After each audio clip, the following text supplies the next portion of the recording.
say, okay, what does it mean for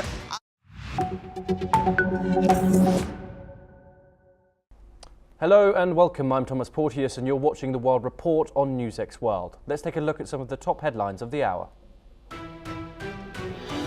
President Donald Trump delivers a speech from the White House, highlighting his achievements and setting out parts of his agenda for the year ahead. He blames former President Joe Biden for immigration and inflation problems as polls show public frustration with the economy, while Trump argues his record deserves greater support. Taiwan says the United States is moving ahead with an $11.1 billion arms package, the largest ever for the island. The deal, the second under President Donald Trump's current administration, comes as China steps up military pressure on Taiwan, which Beijing claims as its own. Israeli troops fire a mortar over the ceasefire line into a Palestinian residential area in Gaza, wounding at least 10 people according to health officials. The Israeli military says the round veers off course during an operation near the so-called Yellow Line and says the incident is under investigation.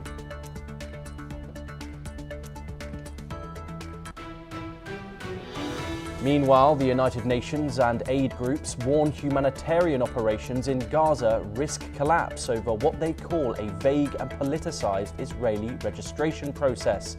They say dozens of groups face deregistration by December the 31st and closure within 60 days, while Israel says it is meeting aid obligations under President Trump's Gaza plan.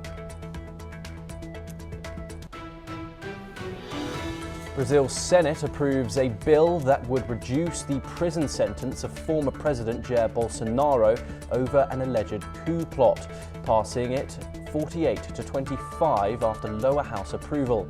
The measure now goes to President Lula da Silva, who says he will veto it.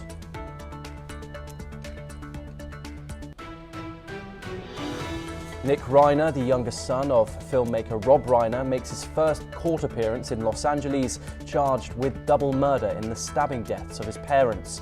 The 32-year-old does not enter a plea as the arraignment is postponed for 3 weeks at the request of the defense. The gunman who kills 2 Brown University students remains at large for 4 days after opening fire inside a classroom in Providence, Rhode Island. Authorities say there is still no identification of the suspect, leaving the community on edge as some residents say stay indoors and keep children home.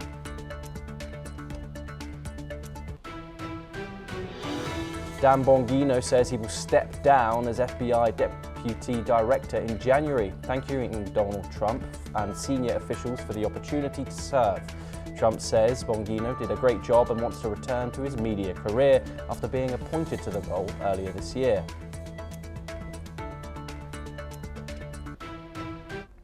We start this hour in the United States, and in a national address, President Donald Trump delivered a wide-ranging speech from the White House, where he blamed former President Joe Biden for what he described as a country in turmoil, while touting his own administration's achievements. Trump began his remarks by once again laying blame on Biden for the state of the nation. He criticized the Biden administration on several fronts. Trump also referred to the federal government as sick and corrupt. He reiterated his claim that Biden inherited a mess from his presidency.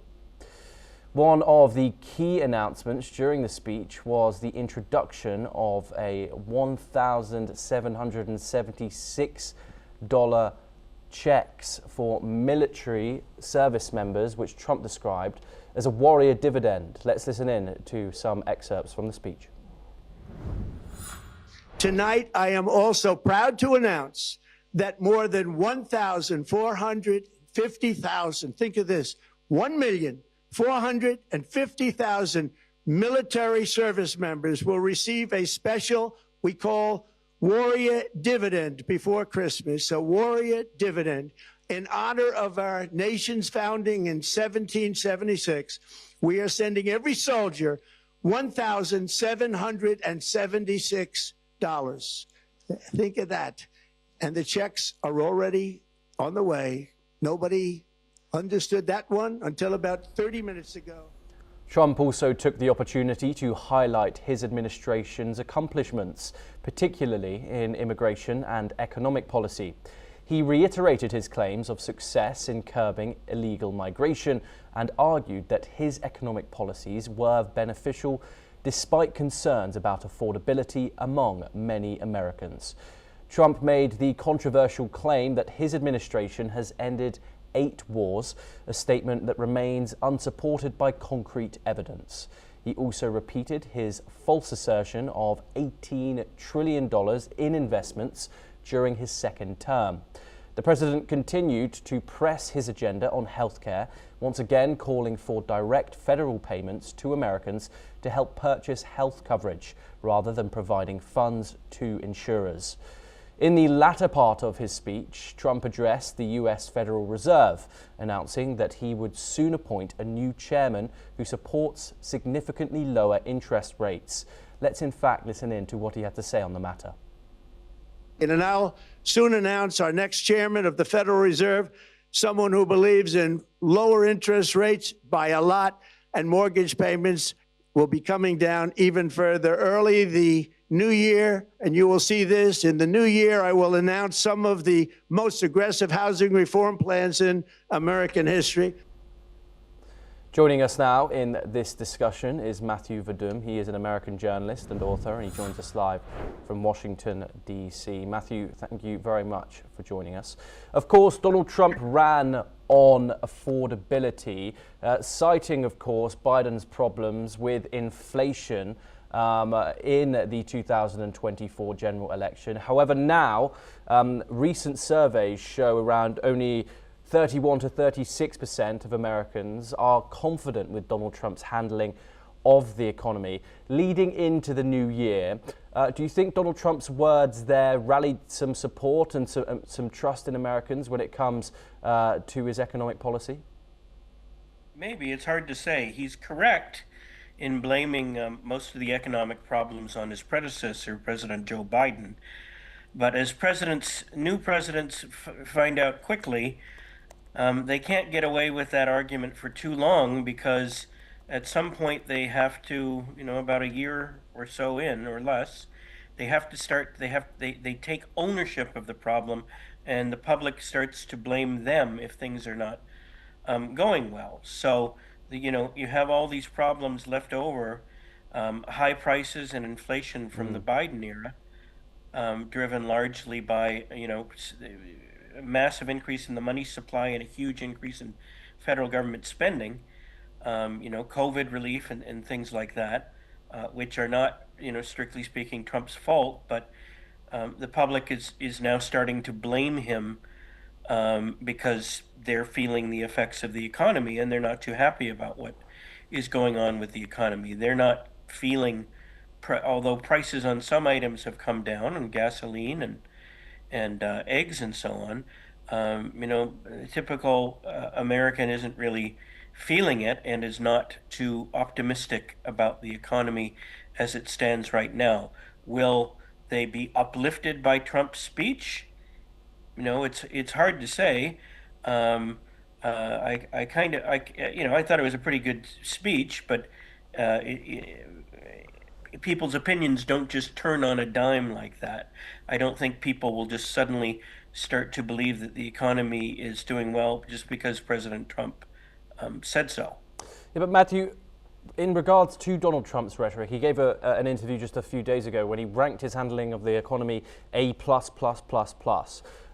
Your thoughts about Donald Trump's rhetoric, given the fact that polling shows that 3 in 4 Americans see housing costs rising, and similarly, high shares report groceries and utility price increases. Donald Trump's ongoing rhetoric that the administration and its handling of the economy is doing perfectly.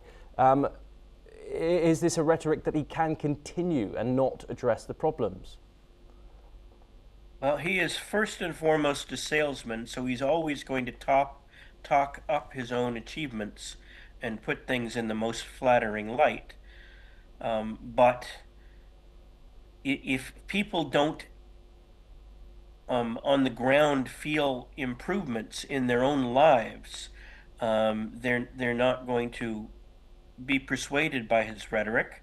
He does use hyperbole. He exaggerates a lot, saying, like you said, saying that the economy was A plus plus plus, and that everything was perfect. It's clearly not, but that's just the way he is, and he always tries to put the best face forward, even if it is at a variance with reality.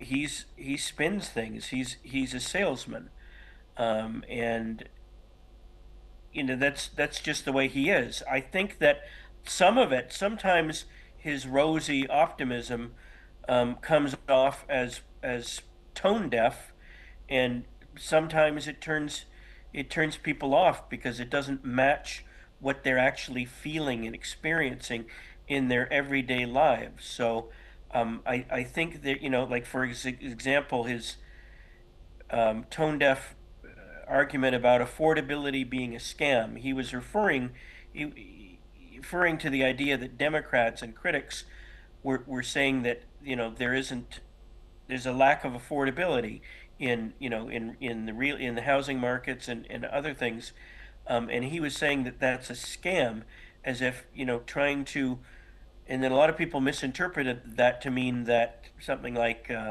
is he saying that, the idea that we can ever have affordable goods and services is a scam?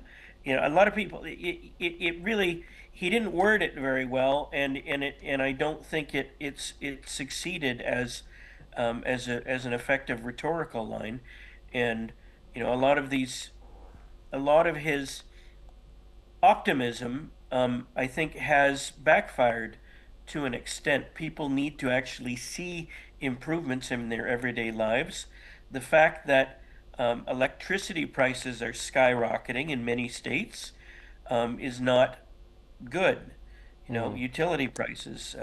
This is not a positive thing, and when President Trump says everything is great, everything is perfect, um, that's not what people experience in their everyday lives, and it does turn them off, which is putting downward pressure on his ratings on his approval ratings in opinion polls.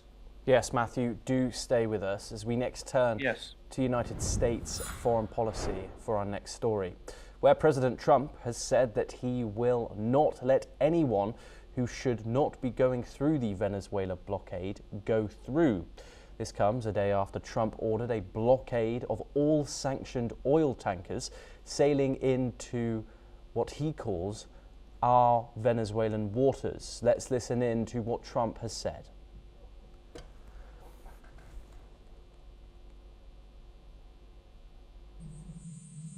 It's a blockade. Not going to let anybody going through that shouldn't be going through. You remember they took all of our energy rights. They took all of our oil from not that long ago, and we want it back. But they took it. They illegally took it. Getting land, oil rights, whatever we had, they took it away because we had a president that maybe wasn't watching. But they're not going to do that. We want it back. They took our oil rights. We had a lot of oil there. As you know, they threw our companies out, and we want it back. Well, I think the message this evening is we inherited a mess, and we've done a great job, and we continue to. And our country is going to be stronger than ever before very soon. Thank you very much, everyone. Meanwhile, the Venezuelan National Assembly has unanimously approved a resolution rejecting Trump's order to impose a full blockade on sanctioned oil tankers. Assembly President Jorge Rodriguez has said that Trump's main interest is to take control of Venezuela's natural resources. He has added that Venezuela must defend its land. Let's take a listen in. Queda claro cuál es la intención. Y esa intención confesada por Donald Trump y ratificada por Stephen Miller y expresada de rodillas por la genocida Machado ha generado tal indignación en el pueblo de Venezuela que hoy más que nunca, estamos listos para defender nuestra tierra. Now, Venezuelan President Nicolas Maduro has also made statements. He said that his country will continue its oil trade. According to reports, most Venezuelan exports remain on hold due to the blockade, even though Venezuelan state oil company, the PDVSA, has restarted loading crude and fuel cargoes after it had to suspend its operations because of a cyber attack. Chevron vessels are also continuing to depart for the United States. Meanwhile, international oil prices have surged following Trump's blockade. Let's in fact listen in to what the Venezuelan President Nicolas Maduro had to say on the issue. Y Venezuela seguirá comerciando todos sus productos en el espíritu de la generación de libertadores que se levantó luchando contra la compañía guipuzcoana.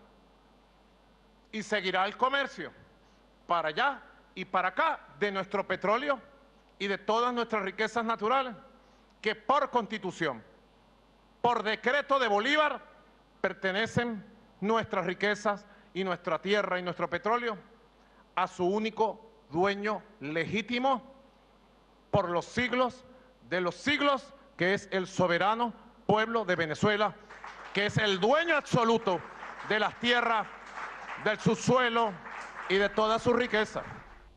Venezuela, of course, has the largest proven oil reserves in the world, and now Donald Trump is hitting Venezuela hard, not just with a military threat, but also economically. Matthew, what are your thoughts on how Donald Trump is handling the situation with Caracas when it comes to oil transport to the United States? Well, I think, everybody is calling it a blockade, including President Trump, and it's not a blockade. It's simply more aggressive enforcement of sanctions against oil tankers, against ships, against vessels. But nonetheless, though, President Trump, by assembling a massive armada in the Caribbean Sea and around the waters off South America, is definitely putting pressure on Venezuela. And it is starting to, I'm just looking at the Wall Street Journal right now. There's a headline: the $8 billion black market for Venezuelan oil is suddenly closing down. And this is, as a result of Donald Trump's pressure on Venezuela. So this policy of enhanced enforcement of sanctions, against specifically sanctioned oil tankers, does appear to be having the intended effect. It is hurting Venezuela. It is reducing their oil revenues, and it is going to cause a lot of problems for Venezuela, a socialist economy, and they're going to start running out. The government's going to start. Our government was already in rough shape. People have to dig into garbage bins to find food, and they're eating household pets and so on. Venezuela is in rotten shape, and it is only going to get worse. And the goal here, as I've said in recent weeks, is regime change. Donald Trump wants to force the dictator, Nicolas Maduro, out. And, that's definitely a good thing. And if it can be accomplished without any U.S. troops on the ground in Venezuela, then that would be a major, incredibly positive accomplishment. So I think that his policy with respect to Venezuela is, at least so far, it is quite successful. Yes. And it's going to pay dividends, so to speak. And you get a sense that something is going to happen in Venezuela soon, because they're not going to be able to put up with their number one export, oil, not being able to sell it on the black market or to any market, especially China, which is a large recipient of it. they're hurting, and it's going to start affecting things internally in Venezuela, and that's probably a good thing for the Venezuelan people. Maybe they'll rise up and overthrow Maduro, which would be a glorious thing. Okay, Matthew, stay with us once again. We now move over to the United States, but for a related development where the US House has narrowly rejected two Democratic efforts to curb President Donald Trump's actions towards Venezuela. The votes came amid growing speculation that Trump could order military action against the oil-rich South American nation. Lawmakers voted largely along party lines to block resolutions that would have required congressional approval before US forces engage Venezuela or designated groups in the region. Republicans argued the measures would weaken the president's ability to counter cartel-linked threats. The votes came just hours before Trump was set to address the nation, a day after he ordered a blockade of sanctioned oil tankers linked to Venezuela. US forces have already carried out more than 20 strikes on suspected drug boats as Caracas denies any role in the drug trade. Matthew, are you surprised by this outcome from the US House, given the fact that Donald Trump, of course, promised to drag America out of these so-called forever wars? Am I surprised that the House voted against the War Powers resolution offered by Congressman McGovern of Massachusetts, the Democrat? I'm not surprised. The Congress rarely restrains the president when he is conducting foreign policy using military means. They may talk a good game about reining in his war powers, but they almost never do it. So I'm not surprised that the War Powers resolution failed, and that they're not, narrowly, and that they're not going to do anything, at least for the time being, about President Trump's saber rattling in Venezuela. And he does have executive authority, as the commander-in-chief of the United States military, to use it. Yes. To use it as he wishes, with certain reasonable restrictions. So, this is not at all surprising that it failed in Congress. And if they have more votes in the future, they'll probably fail as well, because Congress usually doesn't want to get in. They may complain about the president's management of wars or foreign policy and so on, but they rarely do anything to interfere with it. So. Yes, Matthew Verdum, thank you very much for joining us here on NewsX World. It's always a pleasure to speak to you. We do wrap up news from the United States with a fresh development, and the US military has said that it has carried out a lethal strike in the Eastern Pacific. The military says the strike has targeted a vessel suspected of narco-trafficking operations, and that 4 men on board the vessel have been killed. According to US Southern Command, intelligence confirmed the boat was traveling along a known drug smuggling route. Officials have stated the vessel was actively involved in narco-trafficking at the time of the strike. The United States Southern Command has also said the operation was part of ongoing efforts to disrupt drug trafficking networks in the region and protect maritime security in the Eastern Pacific. Of course, these claims are disputed. We now move on, and the United States has approved for $11.1 billion in arms sales to Taiwan as the largest ever US weapons package for the island, which is under increasing military pressure from China. The Taiwan arms sales announcement is the second under US President Donald Trump's current administration and comes as China ramps up its military and diplomatic pressure against Taiwan, whose government rejects China's sovereignty claims. Taiwan's defense ministry has said that the proposed arms sales covers 8 items, including HIMARS rocket systems, howitzers, Javelin anti-tank missiles, Altius loitering munition drones, and parts for other equipments. Meanwhile, Taiwan's presidential office has said that Taiwan will demonstrate its determination to defend itself to safeguard peace through strength. The presidential office has also said that Taiwan will continue to promote defense reforms as peace and stability in the Taiwan Strait and the Indo-Pacific are indispensable to the security and prosperity of the international community. However, Taiwan's presidential office has expressed sincere gratitude for the new US arms sales package. Joining us now is Andrew KP Leung. He's a China strategist and he joins us live from Hong Kong. Andrew, thank you very much for joining us. China says this sale of US arms is provocative. However, China and its daily military drills and airspace incursions and also, of course, naval pressure, isn't that what's driving Taiwan to arm itself?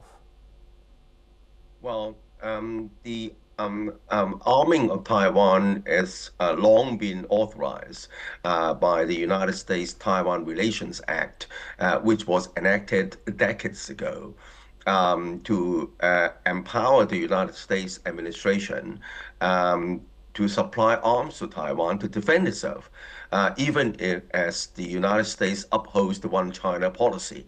Because the One China policy is has got to be read with three documents of the United States government. The first, of course, is the Taiwan Relations Act, and the second is the so-called communique and the so-called 6 assurances dating back to President Reagan's time.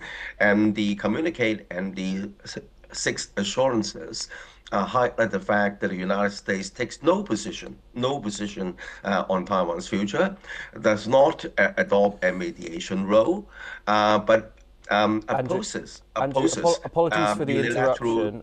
Going back Yes. to your point previously, of course, the United States maintains a one China policy, not a one China principle. Why does Beijing continue to treat any Taiwan contact or trade as a red line? Well, because various past leaders or few past leaders in Taiwan have a separatist tendency, particularly the current leader elected. He's known to be a separatist and is using all sorts of tactics and rhetoric and narrative to push Taiwan towards a degree of independence, which of course Beijing's red line, and Beijing enacted the Anti-Succession Act decades ago to prevent this, to forestall this eventuality, authorizing the Beijing government to use all the forces at its disposal to deter and to overcome any formal declaration of independence. And of course, the China's policy towards Taiwan is based on the long-term aim of unification. President Xi did mentions a number of times that the latest time for Taiwan unification by any means, including the military, but preferably through peaceful means, is 2049, which is the 100th anniversary of the People's Republic of China. But Beijing's preference has always been peaceful unification because after all, the two countries are based on civilization. But China's Taiwan policy is underpinned by 3 strategies. The first one is, of course, military deterrence. The second is diplomatic and economic isolation. The third is peace, people-to-people exchanges. The two sides are increasingly intertwined economically, and a lot of Taiwanese businesses established on the mainland, people on both sides visiting one another. But as far as supply of arms are concerned, of course, the Trump administration wants to sell as much arms as possible to Taiwan, making more money. Apart from the fact that not all these arms are cutting edge, but neither does the United States want a war. So that's what's happening. Andrew KP Leung, thank you very much for joining us, NewsX World. It's always a pleasure to get your 2 cents on these issues. We now move on and over to some tech news. And Apple says it has opened the phone to alternative app stores in Japan as it complies with new competition laws. Under the new rules, Japanese developers can launch their own app marketplace on smartphones in particular iPhones, of course, and pay Apple as little as 5% in commissions.